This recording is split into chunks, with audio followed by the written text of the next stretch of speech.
Hello and welcome to our new episode.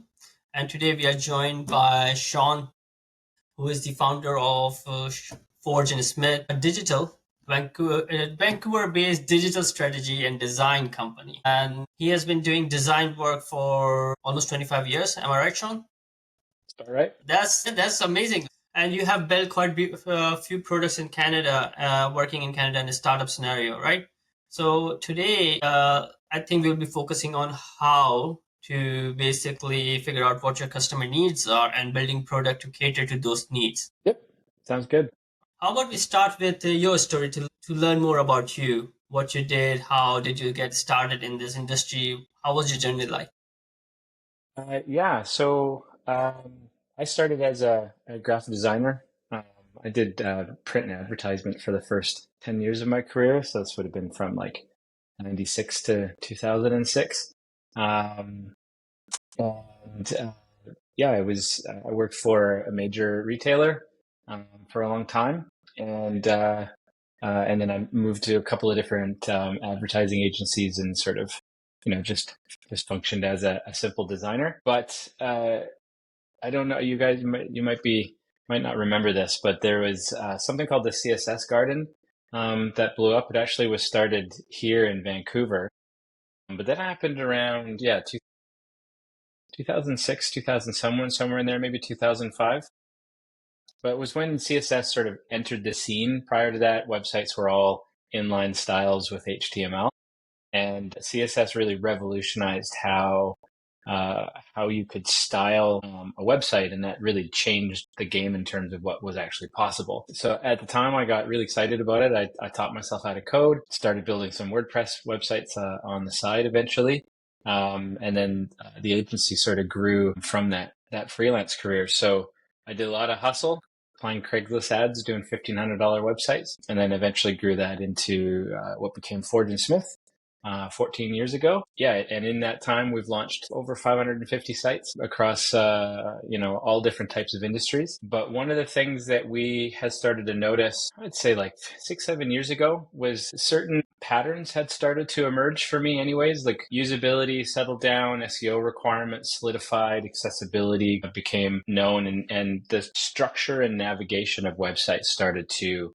sort of follow some sort of known patterns. And, with providing custom website services to customers, we were seeing the I can never say this word probably, commoditization of what we were doing. So budgets were coming down, expectations were going up, but we were still working with the same sort of custom program and development processes. And so I started playing around with ideas of how we might be able to systemize what we're doing. And that sort of started as one thing and became another thing. And eventually that became a product that we launched in January of this year called Refoundry, which is a low-code themeless site builder native to WordPress Gutenberg that really took that pain of having to do the same repetitive stuff every project and turned it into an integrated system that sort of slashed our build times and increased flexibility and improved a whole bunch of performance metrics and things like that. So yeah, that's been my journey so far. That's amazing.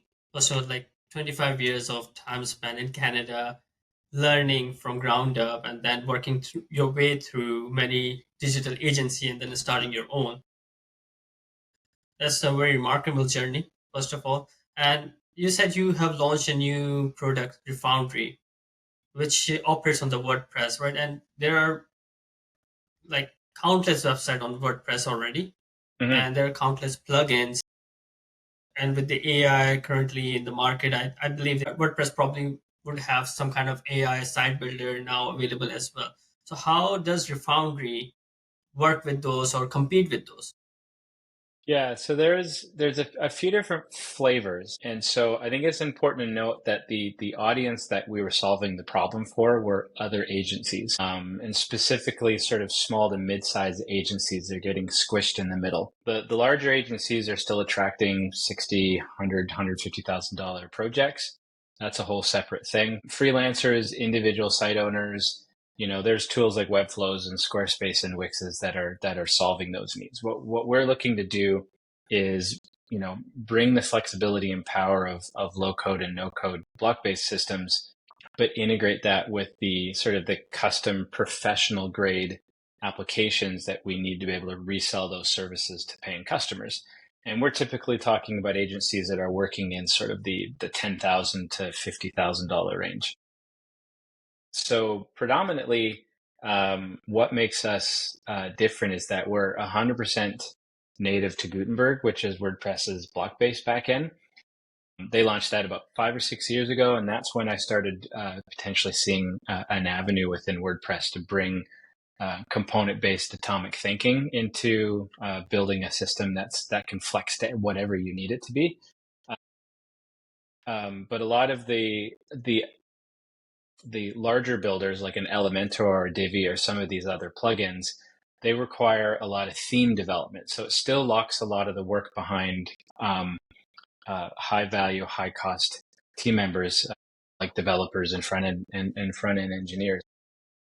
By removing the need to have a theme at all and bringing a lot of that styling and layout pieces into the back end, we're able to take the power of things like a Webflow and bring low code and no code methodology to WordPress, which again is another defining difference for us. And the third piece is really bringing a component-based system into the backend that didn't exist before. So we have Figma-style component-based systems where you could actually save reusable component pieces and then place instances of them and customize them however you want across your pages. What that comes into is a flexible, powerful, scalable build tool that can operate at the level that professional agencies need to be able to sort of fulfill their clients' expectations while still empowering them to do whatever it is that they want to do with the website they've spent a bunch of money for. So the other piece in there, AI, as far as how we're working towards that, we're going to be releasing an AI automation layer a little later this year. And what that's going to allow us to do is use the power of AI to index and refactor the site's content. So a lot of us work with customers that have existing websites.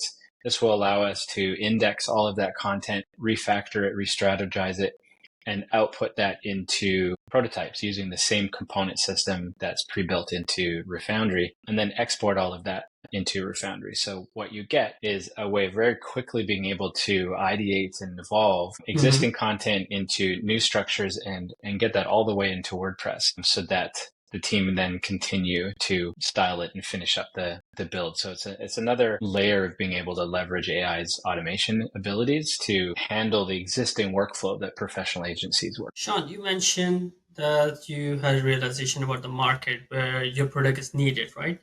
And now it's not freelance clients, it's not with the high ticket clients who are like have 100,000, 150,000 budget.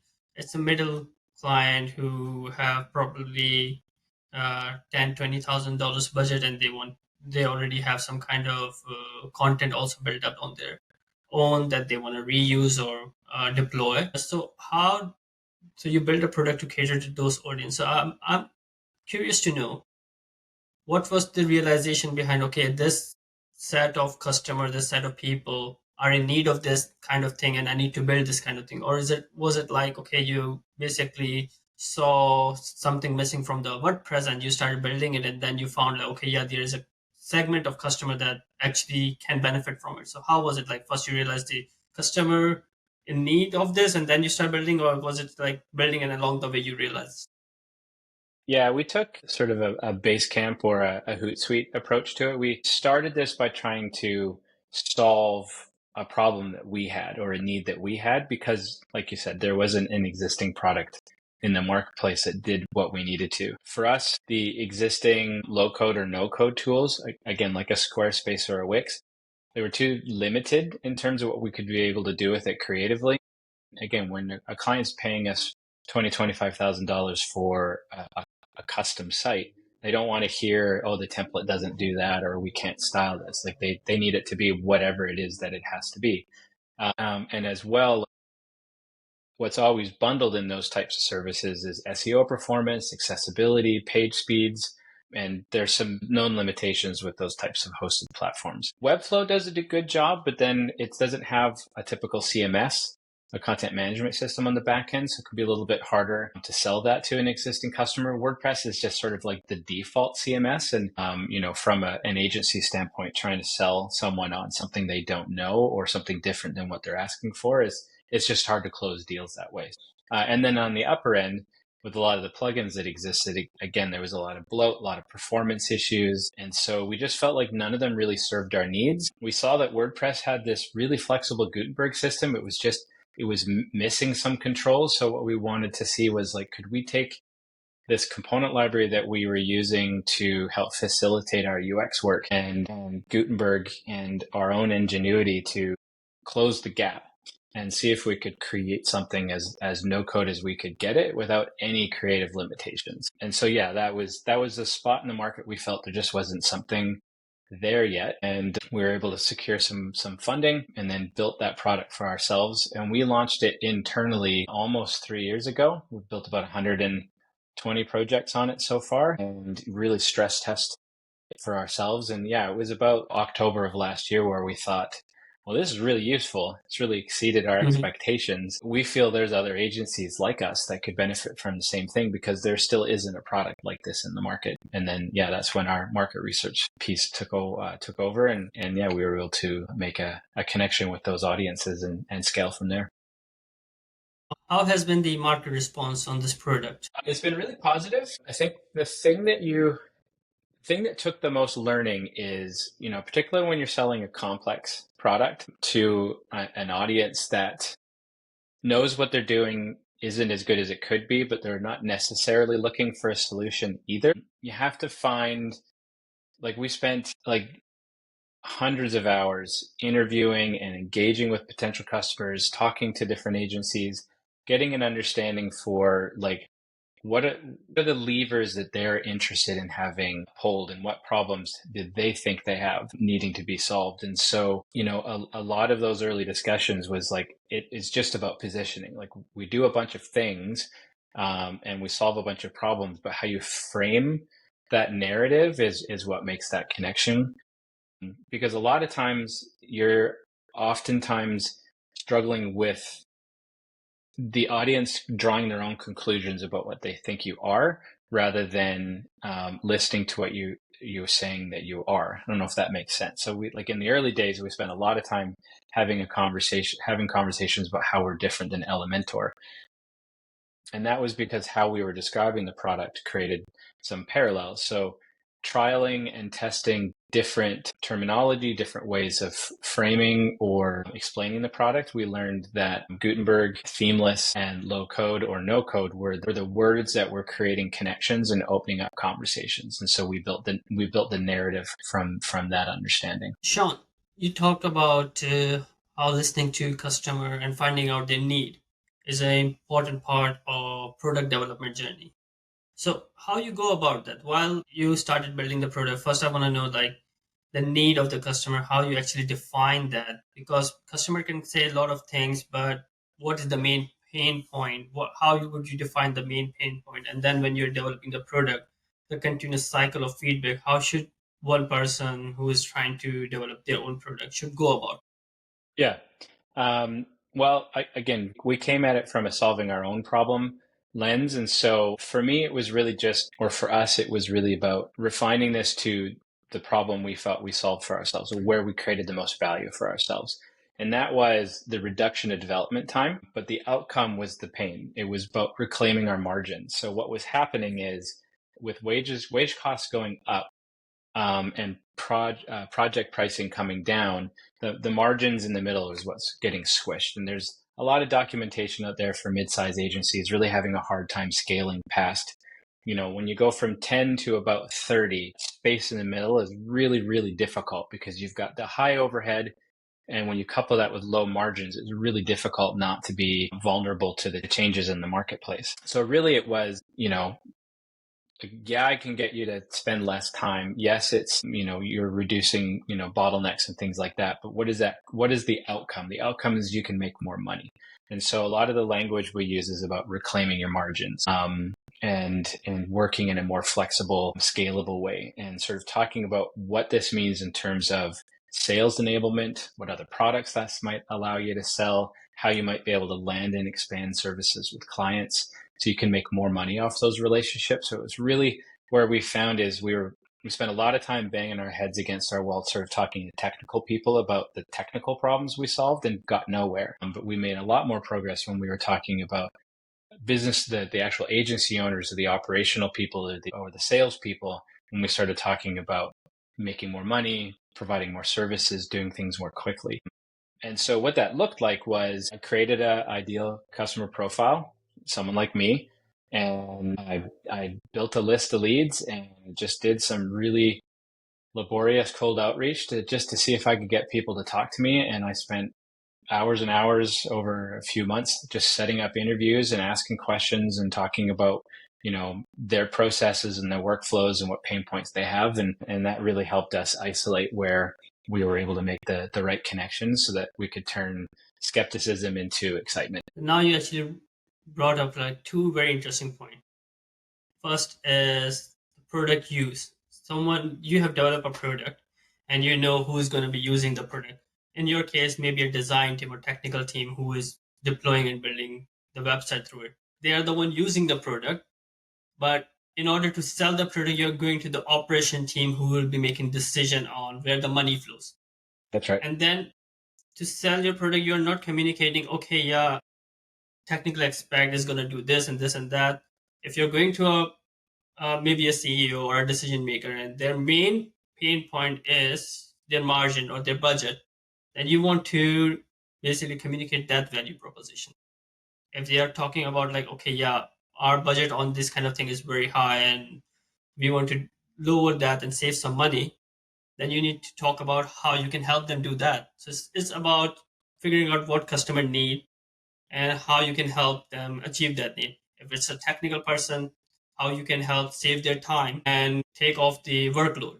If it's a operation person, how your product is basically helping that operation person save money or basically increase their profit margin. Is that correct? Yeah. What it comes down to is, particularly with the language you use, is why does this matter to me? What do I get out of it? Right.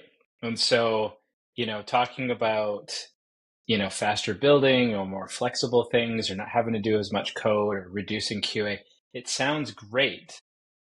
But what does it do for me? If I end up in the same position I am right now, just with something new, then you're not doing anything for me. And so when we talk, when you're framing it, it's like, why does it matter? What is it going to do for me? People don't get out of bed because something's neat or better.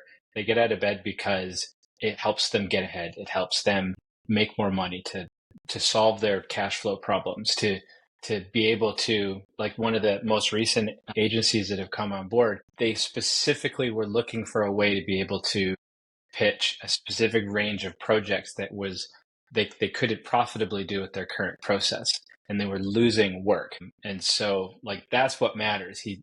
He was excited about how we did it, but he left it to his technical people to validate that what I was saying was true. But what the agency owner cared about was, can I confidently pitch these projects and can I make money on them? And can we do it in a faster timeline? That's all they cared all he cared about was operationally, is this going to make us a more profitable agency? Yes or no? That is very important for companies. I think you have put it very brilliantly. Why does it matter to me?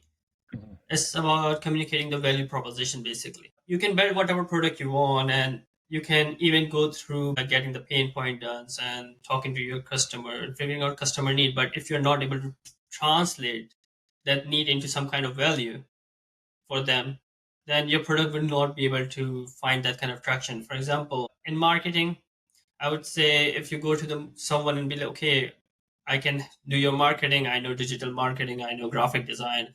I can do this, etc., etc. All those things. That won't matter to any kind of company, not even the bakery. If you go in there, it's like, oh, I can do your marketing. And if I start doing your marketing, next month you'll be getting 100 more customers because of my marketing skill. Yeah. Or And 200 what more can 100 customers. customers do for me? That's exactly right. Exactly. Yeah. I can help you gain 100 more customers. So in your head, it's like this. Okay, 100 more customers mean maybe $1,000 more per month. And if $1,000 more per month, I don't mind giving this person $200, $300 more per month to do my marketing. Yeah. It's simple math for that person, right? Yeah. That's the value Yeah. that has been translated into. So people need to also start focusing on how you can translate your product into value. Yeah. Yeah, there's an old analogy that I've used with customers a lot of times, or with our own agency clients, because everyone has the same problem. We want to talk about the technical side things too soon. We need to talk about what the outcome is, and you need to find which outcome is going to connect with that audience and then build from there. We always say with this analogy that people don't buy a 1/4 inch drill bit. They buy a 1/4 inch hole. They don't actually care how the hole got there. That's just the means to an end. What they're looking for is that result. Can you make me more money? Great. Now you have my attention. How are you going to do it? And that's really what it comes down to. And whatever that value proposition is, more customers, more connections, more visibility, whatever it is. So finding that actual value, what the 1/4 inch hole is that your audience is looking for, and that takes engagement. You can't just guess at it. You have to get out there. You have to have a lot of uncomfortable, awkward conversations with people that maybe don't really want to be there. And you got to tease out that information as much as possible. And you've got to find what creates interest and what doesn't. And then you have to continue to experiment and to really, really isolate it.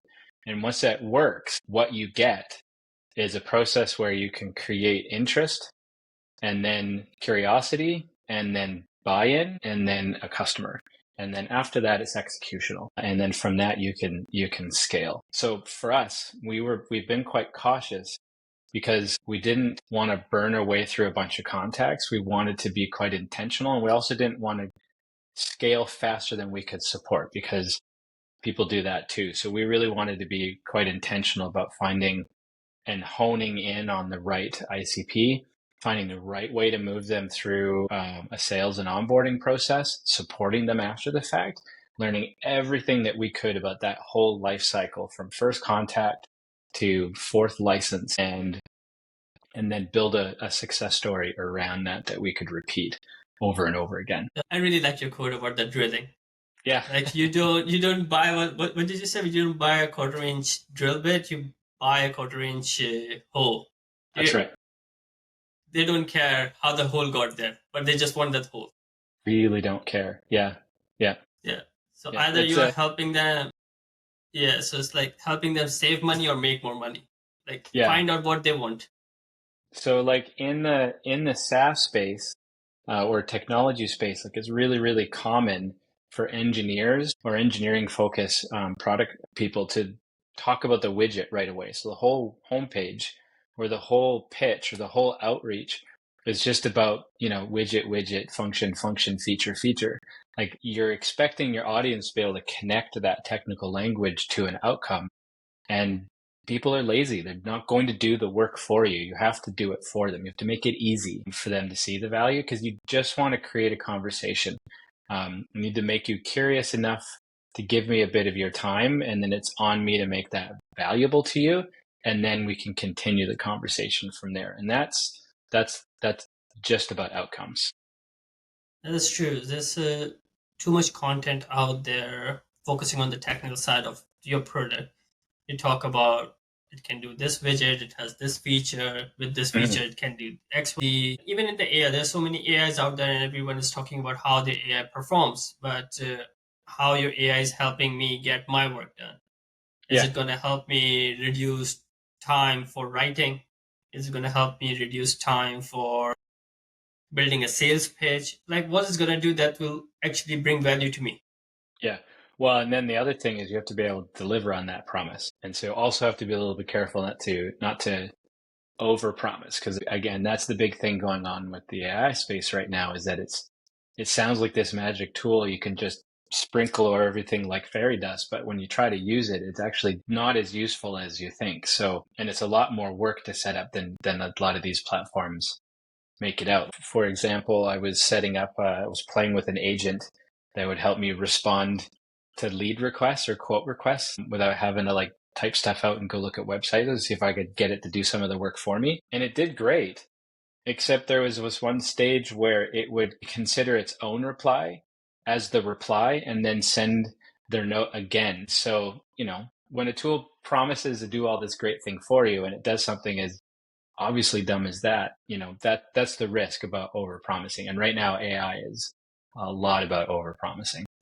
I really agree on that. Like recently, I had a similar experience with a AI bot. So basically, I was testing out this AI for writing skills to help me write better copies. And in that, it was like, okay, it can match your writing style, it can do this and that, and it can basically a lot of big promises, better models, tested and true, and a lot of testimonials as well.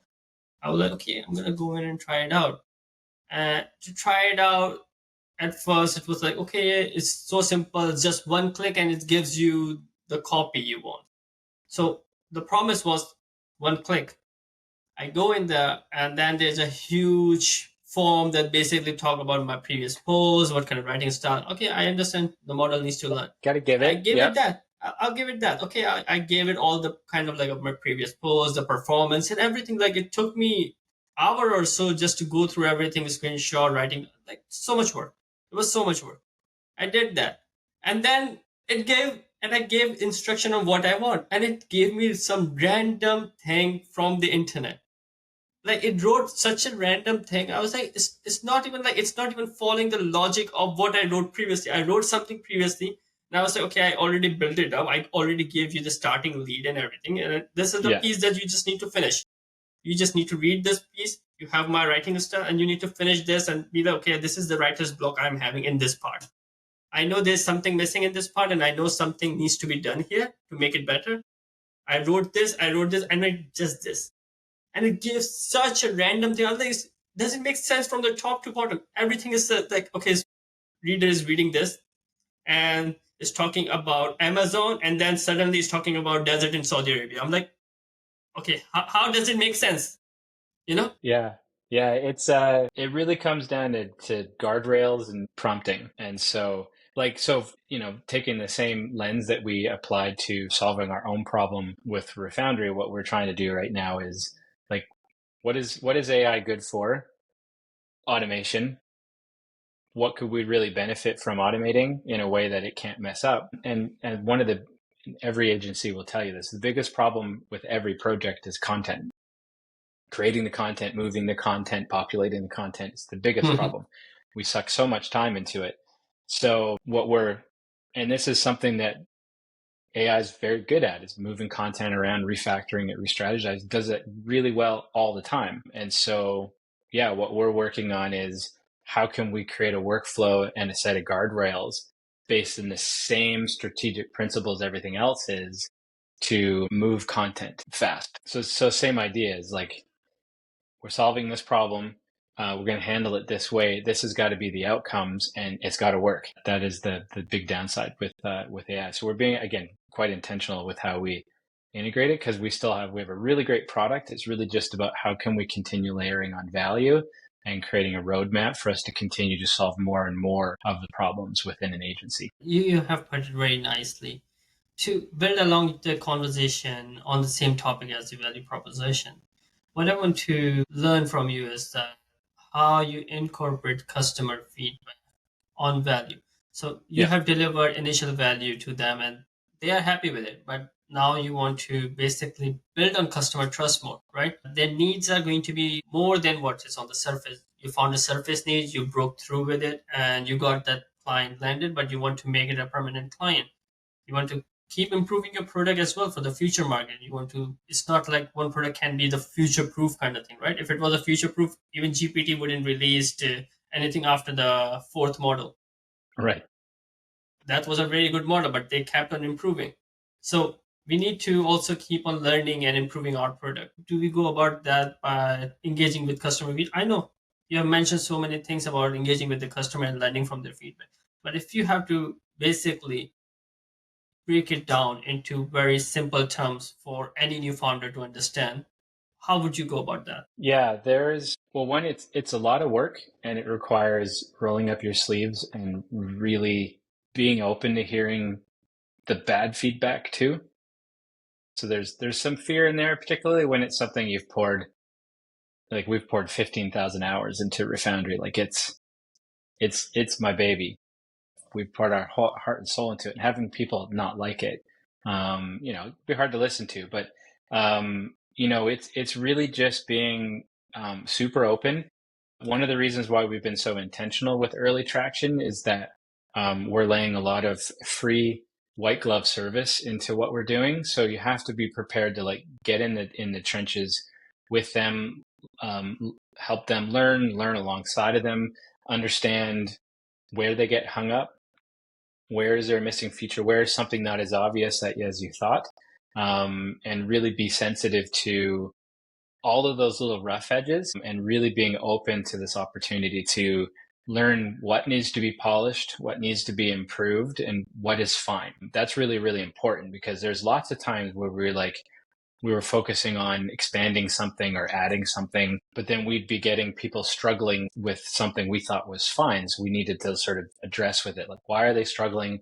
What's not creating that connection? And how can we kind of carry that forward? So it's really just the constant listening and documentation and discussion and planning around making things as easy as possible, whether that's it being intuitive in terms of it's clear that I understand what this is or how to use it is obvious, or it solves the need I have. So if it doesn't solve the need you have in the way they're expecting it to, that's the other thing. So for us, it's a lot of internal dialogue on our own projects, watching our own customers and clients sort of struggle with things and document everything. There's an escalation process for everything to move to the engineering team. It all moves into all of our sprint planning. We do a lot of internal testing, significant internal testing before it goes out to the customers. So you really have to have that diligence built into what you're doing. And then as we onboard new customers, like I'm doing that myself. I'm doing the training sessions. I'm answering the Slack messages.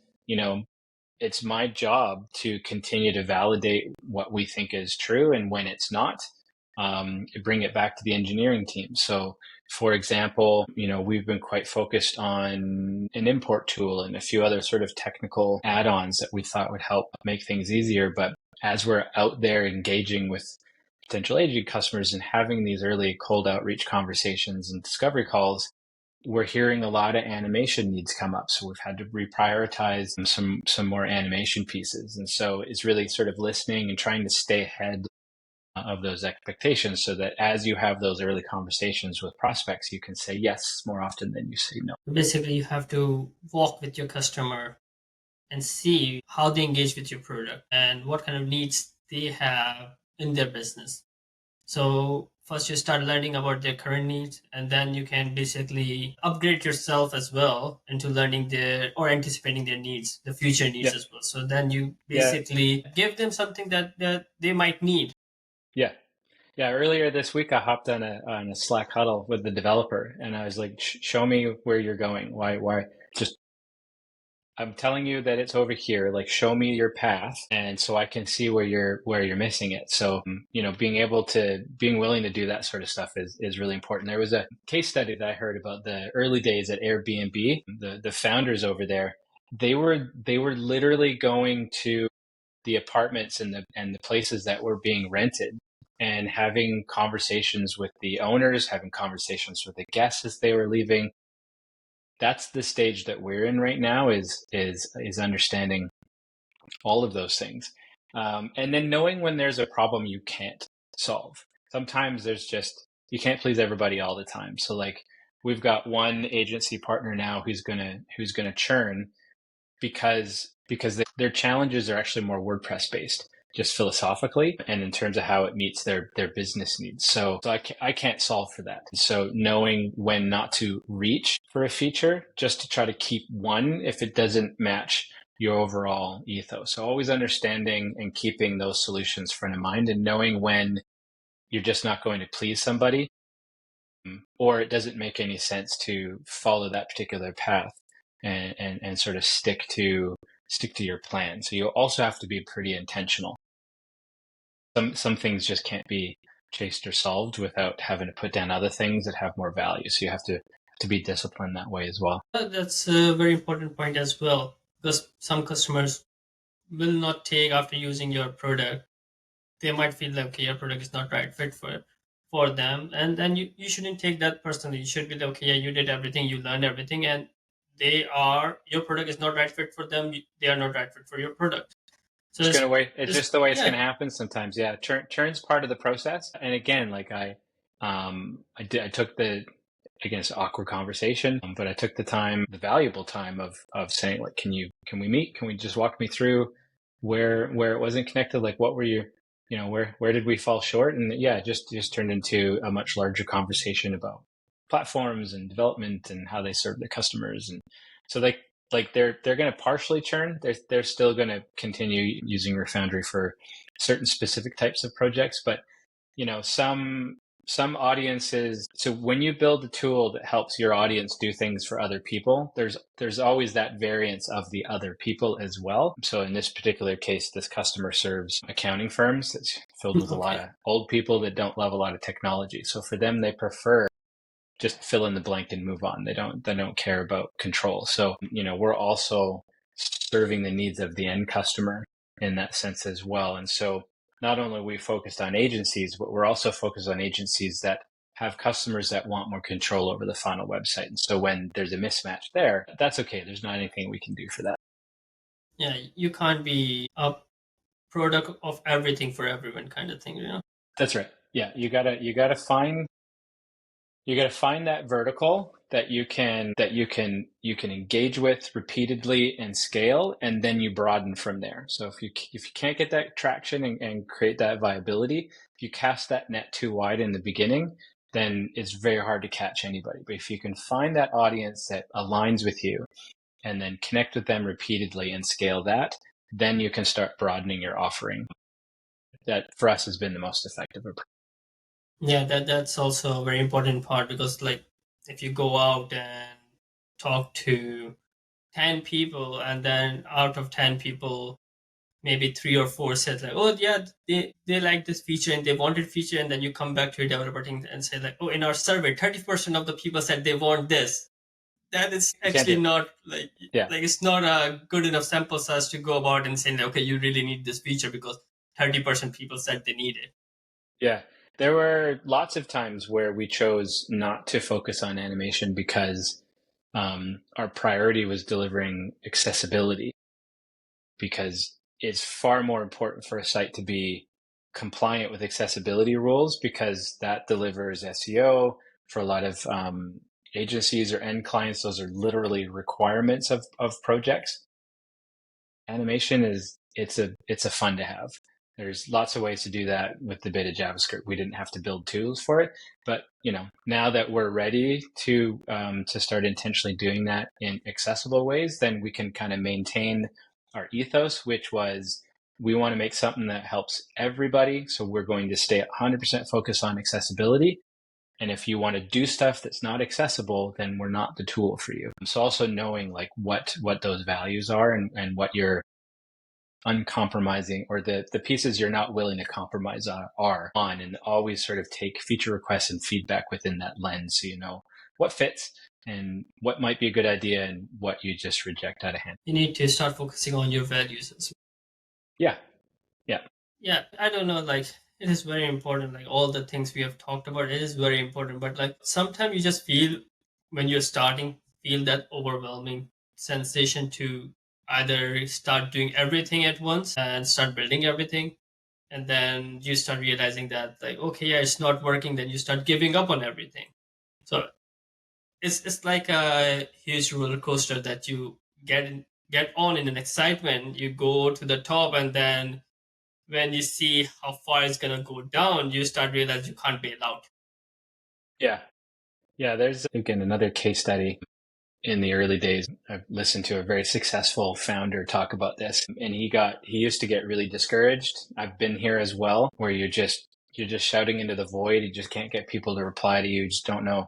And so that can get really disheartening and can get really discouraging. And then you just sort of want to give up, and you just sort of think, well, maybe the problem I thought was out there is just not there. So I heard him phrase it this way. He said, I'd flip the script, and instead of trying to achieve success, what I did is I started redefining it. So he talked about collecting no's. And so every day he'd be like, I'm going to collect 8 no's today. And so just getting out there and having those discussions will create opportunities. And then you start getting the yeses. And then you can start understanding what the yeses are for and then continuing to follow that so that you can get more yeses. I still get like 30 no's a day, but it's the yeses that matter because it's the yeses that let us learn. But if I didn't get those 30 no's, I wouldn't get that one yes. So you have to push through it. The yeses are out there. You'll figure it out. It's like kind of playing a reverse psychology on your brain, like on That's yourself. right. Yeah. Like you Gotta don't wake up and gamify it. say, "Oh, yeah, I'm gonna go out and get 5 yeses or 10 yeses and XYZ," and then you don't get those yeses or don't hit your mark, your mind would be like, "Oh, I missed the mark. I lost. I did not achieve the success I was hoping for. It was a failure day." But if you go and wake up and like, "Oh yeah, my target for today is just getting 8 no's," you are literally like, "Okay, yeah, 8 no's. First of all, it's already negative. You don't hit it, you're not gonna be like sad about it. Secondly, if you go out and you get your 8 no's, you come back and like, "Oh yeah, I got my 8 no's that I was looking Gotta for," learn some stuff. Yep. and you learn some stuff. And meanwhile, hopefully, you got some yeses as well. Like, yeah, while getting no's, I got some yeses. I was not focusing on those, but I got it. Yeah. Yeah. I mean, like there's so many stories about, overnight successes taking 10 years to get there. So it's just how it is. The grind is real. It's what separates the successful from the ones that'll give up. This is what I've realized. Even if everything looks like overnight success, it never is. No No. success is ever an overnight success, because for that final dominoes, the biggest dominoes to fall, and when that one falls, everyone looks back and realize after hearing the loud sound of it falling, it's an overnight success. But you didn't see that smallest one that started falling first, who became an overnight success. To become an overnight success, still he had to suffer, go through everything. Not even, it might not even be with the same company he started. Maybe it was like his 10th company and ninth before that failed.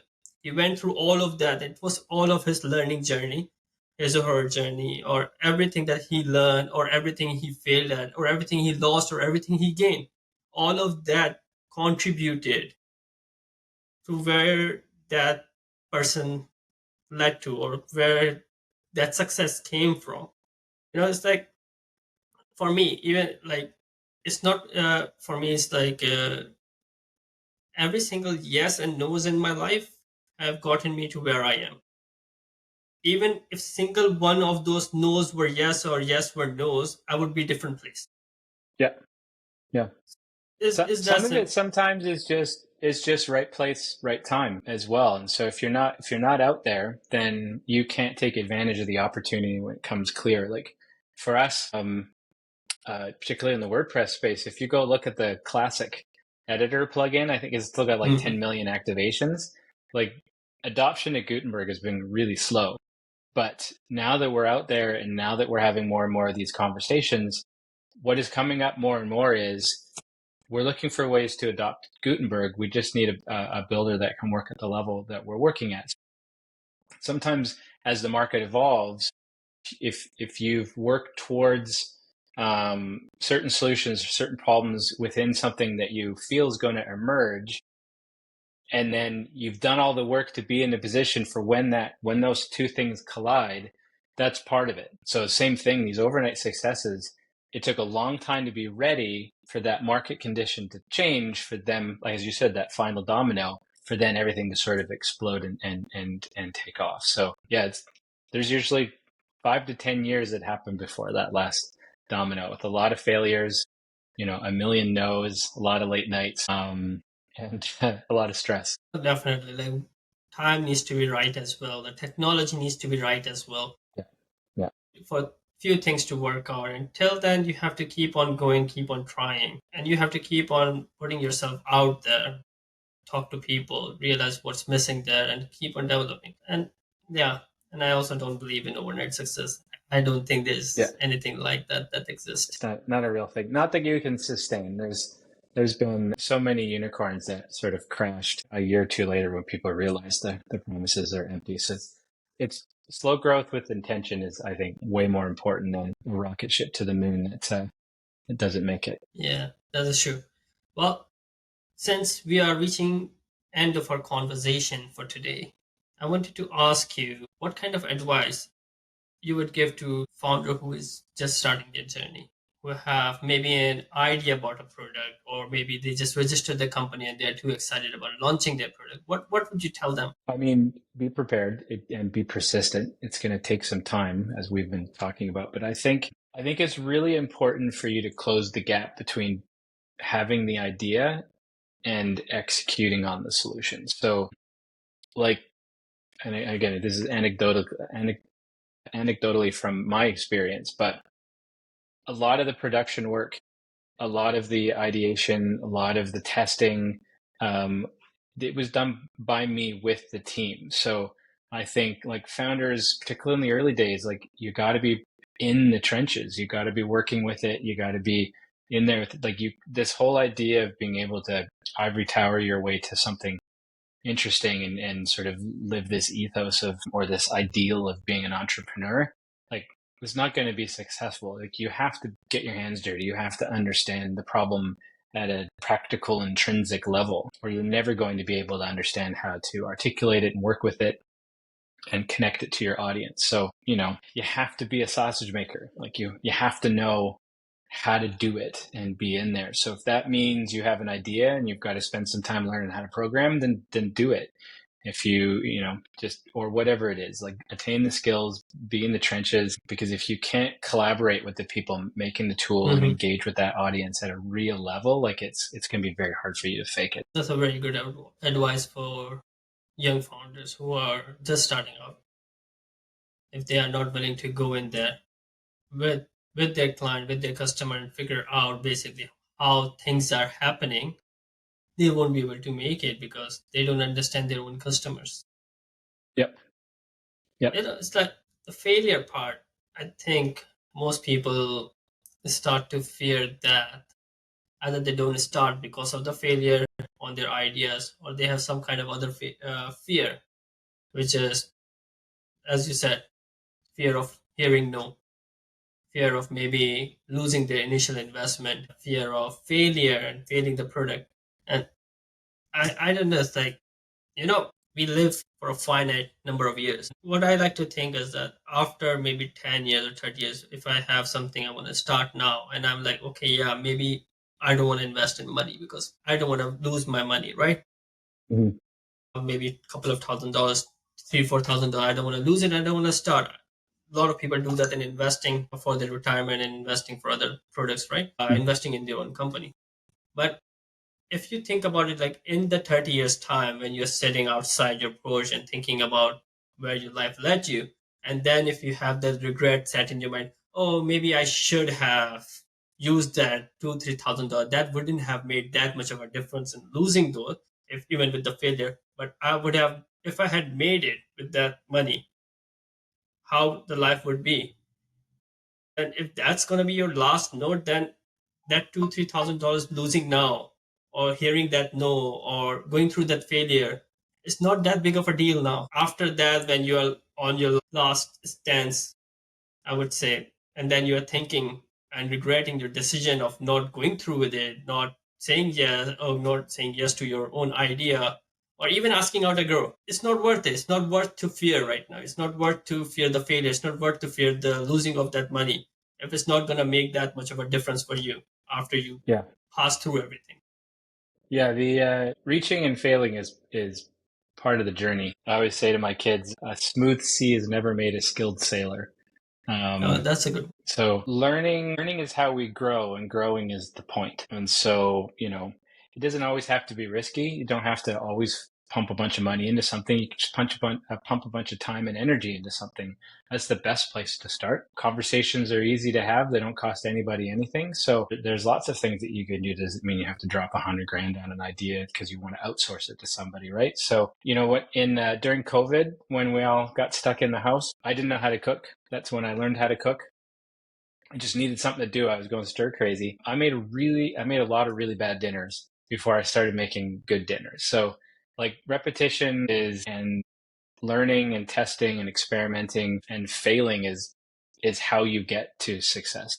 You can't do one without the other. So like Refoundry is the farthest we've ever gotten this idea by a long shot. We built 5 different approaches to this that totally failed until we figured out the right framework, the right approach, and the right set of needs to solve. So yeah, it's you can't have one without the other, unfortunately. You're absolutely correct. And I think we can end that on that note. It's a very profound, and I really But like very that sailor. philosophical. Yeah. Oh yeah, very philosophical. And we also had we had a lot of interesting codes that I think I'm gonna code in future if you don't mind. You Of had some course. really good codes. I like the one you are telling your kids about the sailor. I think I'm Yeah. gonna use that when I have kids in the future.